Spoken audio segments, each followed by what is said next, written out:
Hi guys, welcome back to class 24 study abroad. मैं हूं कनिष्का, आपकी मेंटर। आज एक इम्पॉर्टेंट कनाडा अपडेट है जो स्पेशली उन स्टूडेंट्स के लिए है जो 2025-26 इनटेक के लिए कनाडा प्लान कर रहे हैं। अब कनाडा ने ऑफिशियली अनाउंस किया है कि पोस्ट ग्रेजुएट वर्क परमिट यानी कि जो आपका पीजीडब्ल्यू है उसके लिए एलिजिबल फील्ड्स ऑफ स्टडी की लिस्ट जो है वो 2026 के लिए फ्रीज कर दी जाएगी। अब यहाँ पे फ्रीज का सिंपल सा मतलब ये है कि 2026 के पूरे साल के ड्यूरेशन में इस लिस्ट में कोई भी चेंज नहीं होगा, ना कोई न्यू फील्ड ऐड होगी और ना ही कोई भी एग्जिस्टिंग फील्ड को रिमूव किया जाएगा। जो लिस्ट अभी एप्लीकेबल है वही लिस्ट 2026 में भी वैलिड रहेगी।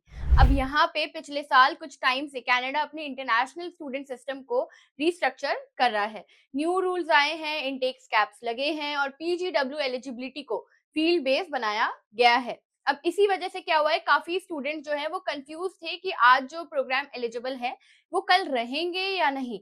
तो कनाडा ने ये फ्रीज करके स्टूडेंट्स को प्लानिंग स्टेबिलिटी देने की कोशिश यहाँ पे की है। अब मैं यहाँ पे शॉर्ट में आपको समझाती हूँ। तो पीजीडब्ल्यू जो है वो एक ओपन वर्क परमिट होता है जो आपको कनाडा में ग्रेजुएशन के बाद काम करने में हेल्प करता है। लेकिन अब सब प्रोग्राम्स पीजीडब्ल्यू के लिए एलिजिबल नहीं होते, स्पेशली अगर आप नॉन डिग्री प्रोग्राम जैसे कि अगर आप डिप्लोमा और सर्टिफिकेशन के लिए जाते हो, उनके लिए आपका field of study eligible list में होना बहुत ज्यादा जरूरी है।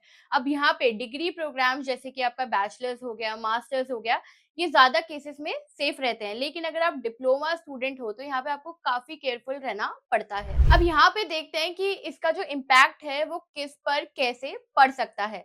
अगर आप 2026 के लिए अप्लाई कर रहे हो तो यहाँ पे अच्छी बात यह है कि रूल्स अचानक चेंज नहीं होने वाले। अब जो आज एलिजिबिलिटी है वही आपके इनटेक के टाइम भी रहेगी। और अगर आप स्टूडेंट हो जो ऑलरेडी जा चुके हो 2025 में, अगर आपने एडमिशन ले लिया है, अब यहाँ पे जो सबसे ज्यादा केयरफुल रहना चाहिए वो उन स्टूडेंट्स को रहना चाहिए जो डिप्लोमा या फिर सर्टिफिकेशन के लिए जाना चाहते हैं।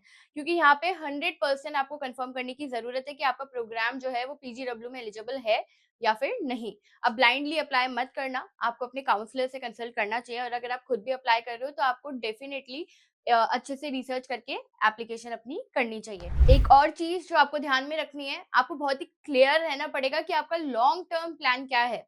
अब पीजीडब्ल्यू सिर्फ काम करने के लिए नहीं होता, बाकी अगर आप फ्यूचर इमिग्रेशन के लिए भी प्लान करते हो तो ये काफी ज्यादा इंपॉर्टेंट स्टेप है। इसके बाद अगर रूल्स फ्रीज होने का मतलब ये नहीं है कि कनाडा में जो फ्यूचर में है वो चेंज नहीं हो सकता। तो आपको टाइमली इनटेक और सेफ प्रोग्राम सिलेक्शन करना बहुत जरूरी है जो आपको लगता है कि फ्यूचर में भी आगे फ्रीज रहेंगे। अब कनाडा अब भी काफी स्ट्रॉन्ग डेस्टिनेशन है, लेकिन मैंने आपको पहले भी बताया है, अगर आप किसी टॉप यूनिवर्सिटी में प्लान कर रहे हो अप्लाई करने का या फिर किसी अच्छी रिकॉग्नाइज यूनिवर्सिटी में प्लान कर रहे हो अप्लाई करने का, तो ही कनाडा जाना अभी आपके लिए सेफ रहेगा, यूजफुल रहेगा, हेल्पफुल रहेगा।